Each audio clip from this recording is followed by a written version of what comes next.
This is the nonverbal communication lecture. In this lecture, we're going to talk a little bit about what nonverbal communication is, why it's important for us to study it, some of the functions of nonverbal communication, different categories of the codes of nonverbal communication, and then a few considerations that we must keep in mind when we both send out our nonverbals as well as interpret the nonverbals of others.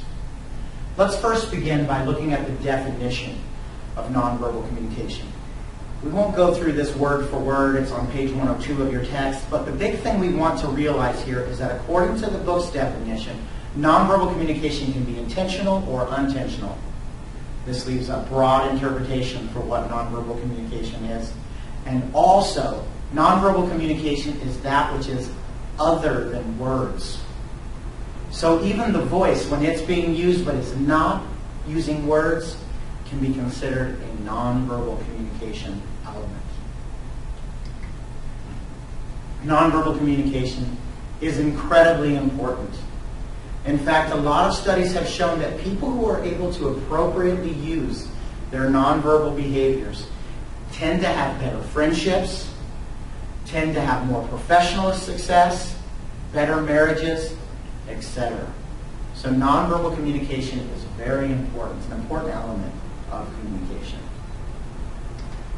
Also, nonverbal communication, as we talked about earlier, can be spontaneous and unintentional.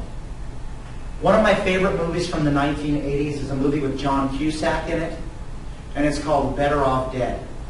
In that movie, it's a scene where he and the love interest in this film are having their first dates or first sort of uncomfortable conversation with one another, and they're sitting across from each other on a picnic table.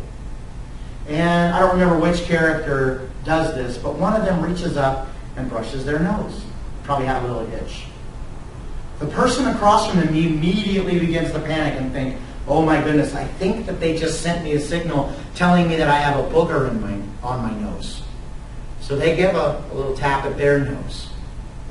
Well, the other person, as you might expect, this begins to snowball. They believe that that person is telling them that they have a booger on their nose. So they give a slightly harder brush. Pretty soon it snowballs, and they're both wiping very vigorously at their nose in an attempt to get rid of this fictional booger. They didn't intend to send a nonverbal message about some distraction on their face, but they did. Nonverbal communication is spontaneous and often unintentional.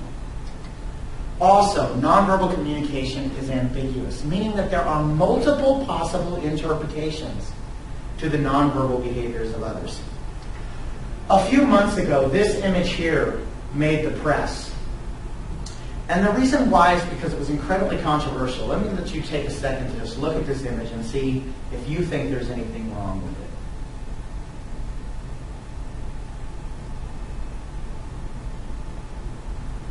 The reason why it made the press was because when many people saw this image for the first time, they believed that both President Obama and the President of France were checking out the rear end of this young, I believe she was in her teens, this young girl. And it does sort of look like that in the image. But if you watch the video, perhaps another message will be revealed. So let's watch that. This evening, watch the video. Seems to be a little different story. Obama maybe watching his footing, maybe looking at the steps, maybe letting her pass, as opposed to a checkout. Take a look. Let me let her go. I hope I don't fall down these stairs. Sarkozy? So most of us, after watching that video, would probably conclude that Obama was not actually checking out the rear end of this girl, but was actually taking a step down the steps, looking behind him, so that he could help another young lady down the steps. Now, I know that there are some people who hate Obama so much that they would refuse to believe he could ever do anything so kind. But most people will see the video and believe that he didn't have any bad ulterior motives. Nonverbal communication is ambiguous. Our behaviors can be read and interpreted in a variety of ways. Also, when it comes right down to it, nonverbal communication tends to be the element of communication that is more believable. Some studies have shown that in certain communication contexts, nonverbal communication can add as much as 65% of the meaning to a message.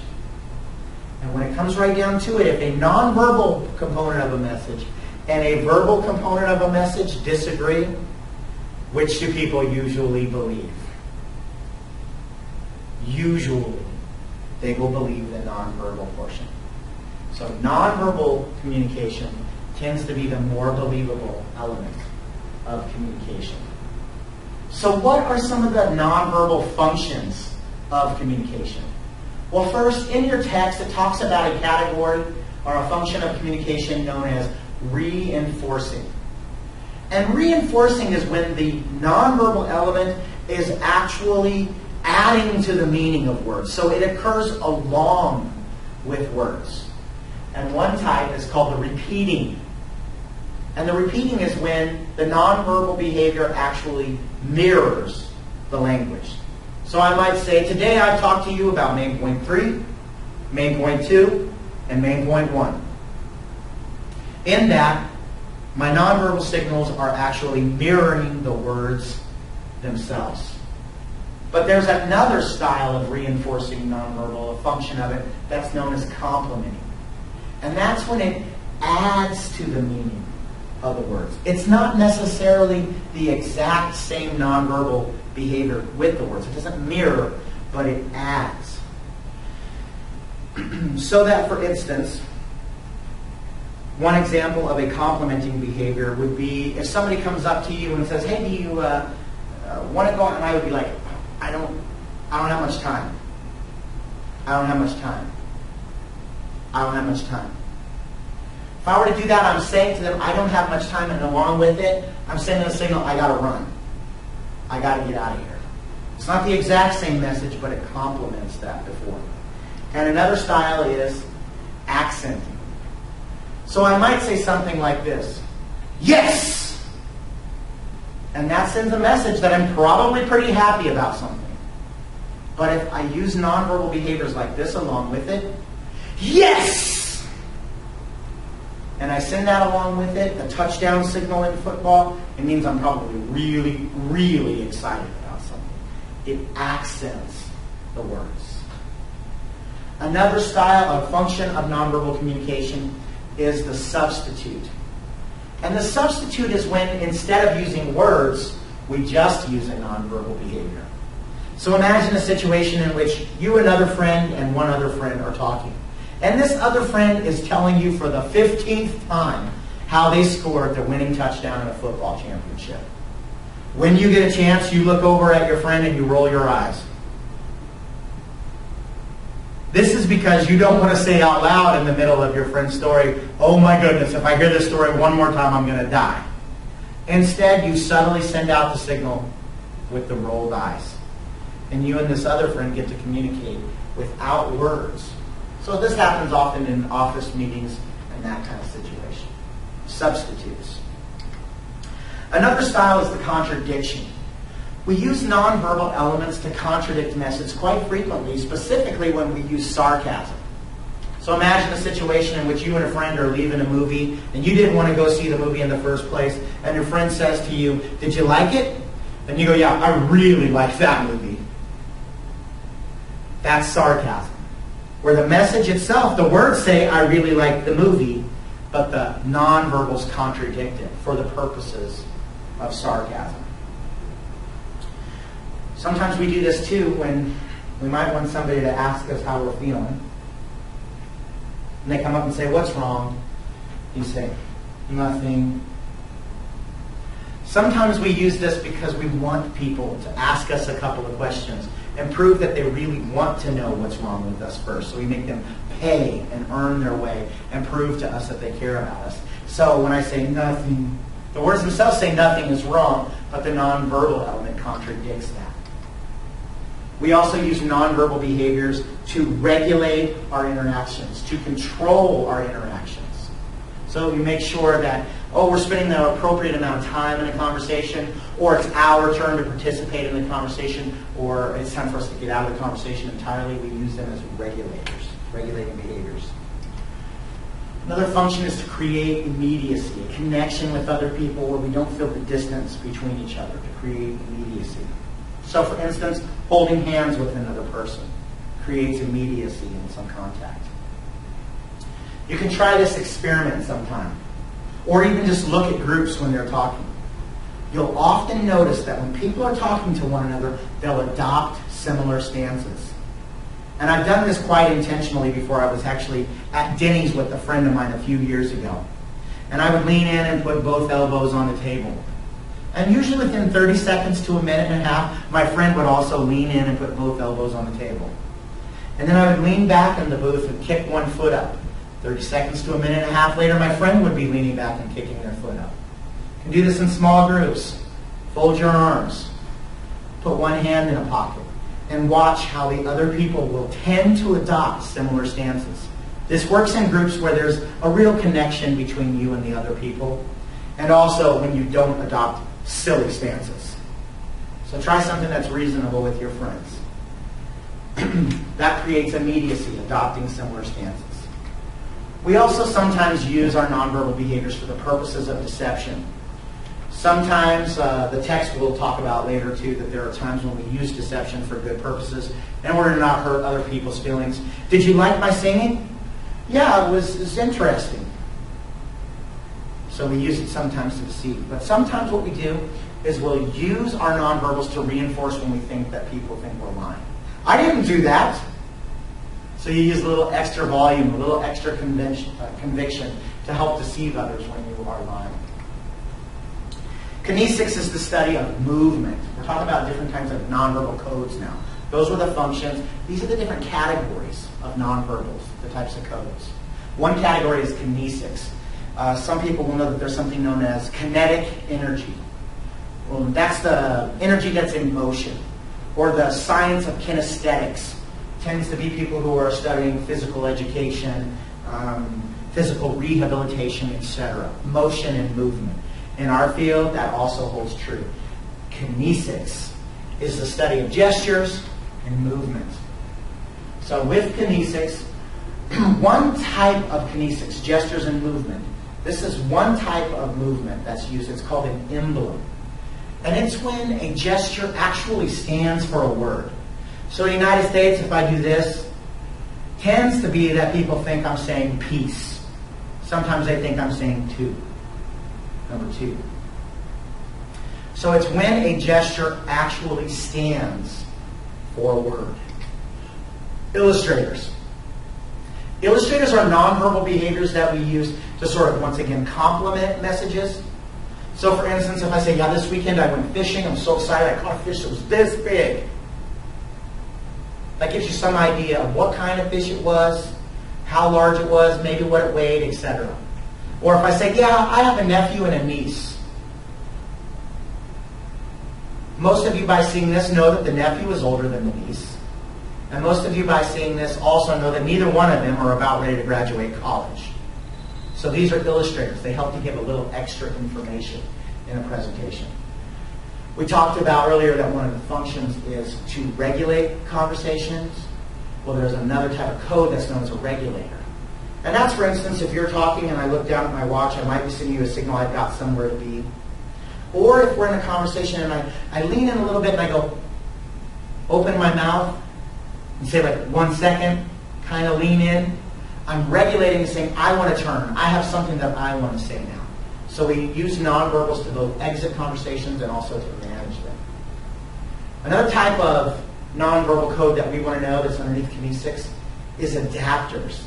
And this is particularly important in this class, public speaking, because we use adapters when we're stressed out. So you'll often find that somebody's up here delivering a speech, and one of the most common ones that I see is people grabbing and rubbing the side of their pants. And this is because we like the feeling of things like rubbing against the pads of our hands, particularly the pads of our fingers. Or sometimes I've seen people do this, or they touch their ears, rub their hands together. Those kinds of things. It's an adaptive behavior. It's called self-adaptive behavior. Those are nonverbal behaviors known as adapters. They're there to relieve stress. It's almost as if we're saying, it's okay, Johnny. It's going to be all right. It consoles us. And if you do get a chance to record your speech before you come forward before an audience, do the best that you can to make sure that you find those adaptive behaviors and try to practice them away so that you can be conscious of them, because they can be very distracting for an audience. Adapters, they help us to feel a little less stress. Also, affect displays. These are displays that convey emotion. In an earlier scenario, I talked about the hunched shoulders and the bowed head. This doesn't convey that I've had the best day of my entire life. It conveys sadness. So affect displays are nonverbal displays that convey emotion. In your text, they have facial expressions as another category rather than having it underneath kinesics. But since it includes gestures and movement, I have it just right here. Facial expressions, they convey emotion. They talk about the 7 universal emotions. Happy, sad, angry, etc. We use our face. It's an important tool that we use in communication. All right, so now out of kinesics, the study of gestures and movement, and into oculesics. And as the picture implies, it's the study of the eyes. In a delivery lecture, I already talked to you about the importance of sustained, sincere, and shared eye contact. It's important to convey confidence and power, friendliness, to make sure that you're creating a real connection, immediacy between you and the audience, and as well so you can pay attention and know whether or not you're losing your audience. In your book, it also talks about how eye behavior, oculesics, can regulate behavior. If you're in a conversation with somebody and they're not giving you a lot of direct eye contact, they keep looking off into the distance. A lot of times when they're looking off into the distance, they're sending you a signal that they need to go somewhere or they don't care to listen anymore. They regulate. We use our oculesics sometimes too as a way to convey power. I talked to you about this in your speeches. It conveys confidence and power. But you don't want to intimidate your audiences. One of my favorite shows is The Dog Whisperer with Caesar, I can't remember his last name, but he talks about being a pack leader and how it's important for your dog to know that you're the master in the home. Now, one thing he talks to people about is making direct eye contact with their dogs. And if you will make direct eye contact with your dogs, 30 seconds or a minute later, sometimes even quicker than that, what you'll find is your dogs will adopt a submissive position. They'll bow down, maybe even lay down, those kinds of things. So eye contact conveys power. Eye contact is also incredibly important for impressions. There's a phrase that goes, the eyes are the window to the soul. A lot of people really believe that if you give them direct eye contact, that you're being honest and trustworthy, especially if you have an attitude of sincerity in it. So it creates really big impressions. On page 111 in your text, it has a list of a few more on there, but those are the ones I wanted to highlight in the lecture. Paralanguage is something we also talked about in the delivery lecture, the music of language, the pitch, the dynamics, the rhythm, the timbre, the tempos, etc. Also, paralanguage is important with regards to verbal fillers. So really, I don't grade the uhs, the likes, the ums, etc. in your speeches, but it is something that eventually you're going to want to pay attention to. My basic philosophy is we've got a lot of structural things that I'm going to have you be paying attention to, a lot of delivery things I'm having you pay attention to, and eventually those verbal fillers will come. So do think about those things. If you have too many ums in your speech, it really does reduce the quality of your speech, but I don't grade it.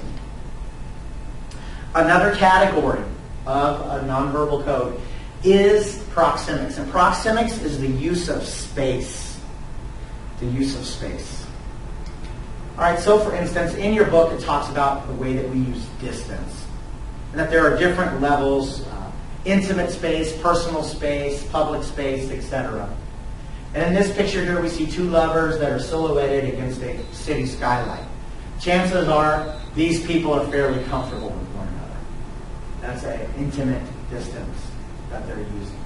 So we use distance to convey the nature of our relationship and the nature of our comfort with other people. In your book, there's another proxemics concept that you talk about. It's called territoriality.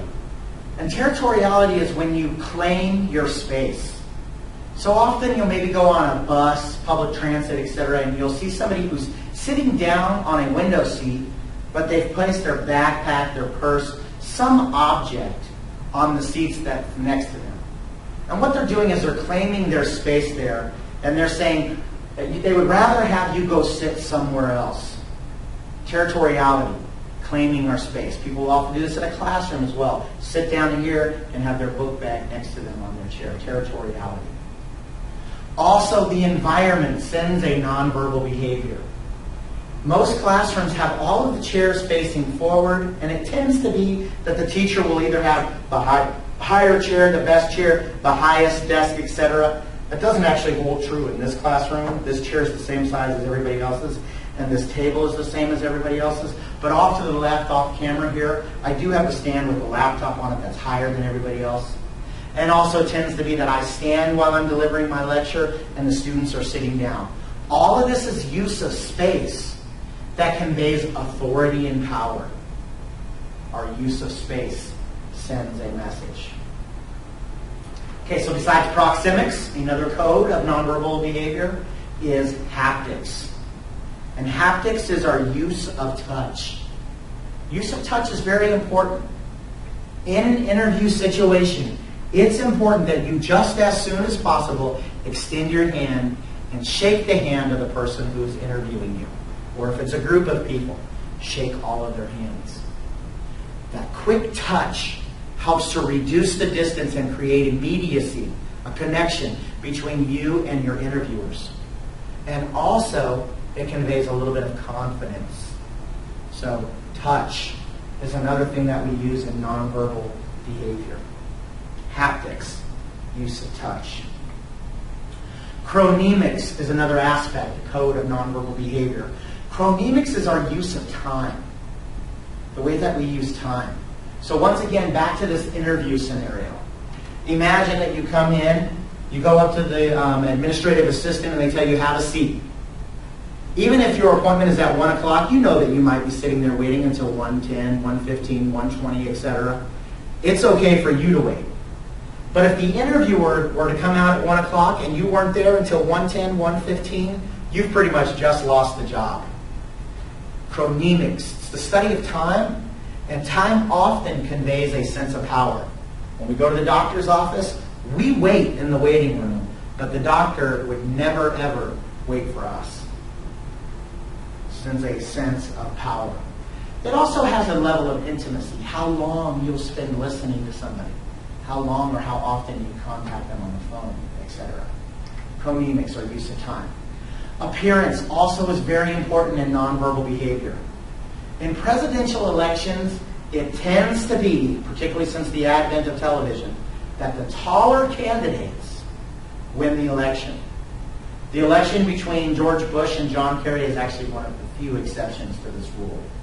And you'll find that often, say for instance on presidential debates, that the taller presidential candidate will try to engage in a handshake for as long as they possibly can. And the reason why they do that is because they want the camera to catch them as the taller candidate as much as possible. And you'll see in this image that George Bush has done something very intentional. He's actually, rather than just shaking John Kerry's hand like this, he's actually stepped towards the camera and shook John Kerry's hand a little bit more towards the camera. Because of foreshortening, the closer he gets to the camera, he appears to be just a little bit taller than he really is, so that the difference isn't so great. And another thing, if you ever watch this video of Kerry and Bush shaking hands before the election, or before the presidential debates, what you'll see is that John Kerry is trying to engage in this handshake as long as possible, and George Bush actually has to literally rip his hand away from John Kerry. Because his goal is to not engage in that handshake too long and get behind the podium where they're separated and you can't see that height difference as much. And in fact, they insist that their podium, if they're the shorter candidate, would be a little closer towards it, and they often even stand on a little riser so that the height difference won't be as noticeable. Appearance is very, very important. Studies have shown as well that if you are more attractive, you tend to get a little more attention. Even in your book, it talks about how attractive students tend to get a little more attention in class. There's an episode of Seinfeld where Elaine is dating a guy who's very, very attractive, and she gets frustrated because everywhere he goes, he gets special treatment. Free food, cuts in lines, all kinds of special treatment, simply because he's attractive. And studies have shown that to a certain degree, this is true. The more attractive you are, the better treatment, the more promotable you tend to be, etc. On appearance as well, the way that we dress, as we all obviously know, sends a nonverbal message. On the first day of class, I come in dressed like this, and one of my dress shirts, I don't wear a suit and tie and all that, but I have a dress shirt on, dress pants, and I also carry a little leather laptop bag with me. And this tells people when I first come in that I'm probably not a college student. Most of you are dressed in your t-shirts, jeans, sneakers, etc., and you have backpacks, not these leather bags, etc. So appearance sends a message right away. And beyond just the way that we look, also, something as simple as the way we smell can send a message. So it's important that we think about that. I almost thought about putting a hygiene requirement on my syllabus this year because I had a few complaints about some students last year who were not keeping themselves odor-free. The way that we smell sends a message. For instance, I'm sure you've all been in a situation where you're walking through a hall and you smell somebody who either has nice cologne or nice perfume on, and maybe you would stop and do a double take thinking that the person might be attractive. Sometimes it's true, sometimes it isn't. Or you sat next to somebody who wears too much perfume, too much cologne, and you think something entirely different about them. Our physical appearance is important. Now we talked a little bit about what nonverbal is, why it's important, some of the functions and codes of it. We need to have some things that help us to caveat the way that we read our nonverbals. One, we must understand that culture has a huge influence on nonverbal behavior. For instance, with regards to kinesics, that's the study of gestures and movement, many cultures would interpret this image or this image in the United States, which means okay to us, in an entirely different way, which is profane and insulting. Some folks, if you were to be in certain countries and show the sole of your shoe, this would be an insult in many countries. So with regards to gestures and movement, culture plays a big impact. Chronemics, we use time differently. In the United States, we tend to be very time-oriented. We have clocks in just about every room, watches on our bodies, etc. We're very, very time-oriented. Not all cultures are. In fact, some cultures don't even have words for seconds, minutes, hours, days, etc. They have words for seasons, those kinds of things. So our use of time in the United States is very, very strict, but not in other cultures. If I say be at my house for barbecue on Saturday at 5 o'clock, in the United States, I expect you to be there around 5, 5:15, maybe even 5:20. In some cultures, they would expect you to show up at 6, 6:50. So our use of time is different based upon culture. Proxemics, we use space differently. In some cultures, they will actually orient their front doors always, always, always toward the east. The use of space, they're conscious of the direction that they're facing. In some cultures also, that distance that we talked about earlier, in the United States, we tend to always be about an arm's length away, and if you were to put your arm out and extend your thumb, you would be able to put it in the ear of the person you're talking to. Obviously, there's some difference in arm lengths depending whether you have short arms or long arms, but that tends to be about the distance that we use in the United States. In some cultures, they're much more comfortable with further distances. So one time we had a missionary who was visiting us at our church, and I talked with this missionary after they'd given their presentation. I was really interested, had some questions, and I was talking to this person, and I noticed after about 10 or 15 minutes that we had started our conversation on one side of the foyer, and we had moved all the way 20, 35 feet to the other side of the foyer, and I was wondering, how did this happen? And then it hit me that this distance was comfortable for me, but that distance was comfortable for them, and every time I would step into the distance that was comfortable for me, they would take a step back. So I was literally shepherding this person around the foyer of our church. And you can actually try this with your friends. Make sure it's somebody that is comfortable with you and you're comfortable with them. If in the course of having a conversation with them, you just take a small step forward, you'll notice that almost immediately they'll take a small step back. And you can literally shepherd your friends. So our use of space in different cultures is different. Also, our use of haptics, touch, is different in different cultures. In the United States, we don't really do a lot of touching. In some countries, they kiss the left cheek, kiss the right cheek. When I was in Kuwait, we had some third country nationals where men would actually hold hands while they were on their way to or from work. This is not something that you see very commonly in the United States. We are not really touchy-feely in the United States compared to some other cultures. Also, oculesics. In the United States, as I've been advising you, in these public presentations, I want you to make sustained, sincere, shared eye contact with your audience.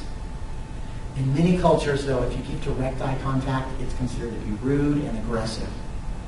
So be conscious of this in your presentations. If you look at somebody and you're giving them eye contact and immediately they avert their eyes, it's possible that they're from another culture. So don't be real assertive about giving direct eye contact to that person. Culture influences our use of oculesics. With regards to gender, there's also differences. In your book, it talks about the fact that with regards to kinesics, facial expressions, women tend to smile more. With haptics, women tend to touch more. They also tend to use touch for affiliation and liking, to create a connection, whereas men will often touch as a statement of power.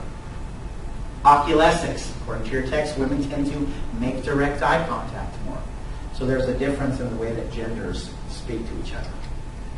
In your book also they talk about mediated communication and how it affects nonverbal communications. Mediated communication is whenever we speak through technology. So Skype, teleconferencing, text messaging, telephone, etc. That's when we use technology to communicate. And on there it talks about chats and texts and things where we actually use emotional icons known as emoticons, smiley faces, sad faces, etc., to convey the nonverbal element. And I'm sure that most of us have had an experience where we've written a letter, sent a text, been on chat, sent an email, etc., where we meant something sarcastically, and because they weren't able to have those nonverbal components of the message, it ends up becoming a huge argument or a conflict or some type of misunderstanding. So in mediated communication, we've come up with some nonverbals. The big thing here is, although you've learned a little bit about nonverbal communication, you must not forget that nonverbal communication is ambiguous. Sometimes you'll see some nonverbal communication expert who will come on a TV show and they'll try to determine whether somebody's telling the truth or a lie, based upon whether they look up, look down, look to the left, or they do any adaptive behaviors, etc. That stuff has value. But you can't use that stuff to say it must mean this and can only mean this. Sometimes people will exhibit lying behaviors simply because they're worried that you think they are lying. So they'll get nervous and use adaptive behaviors and look away and those kinds of things simply because they believe that you think that they're lying. So this concludes our nonverbal communication lecture.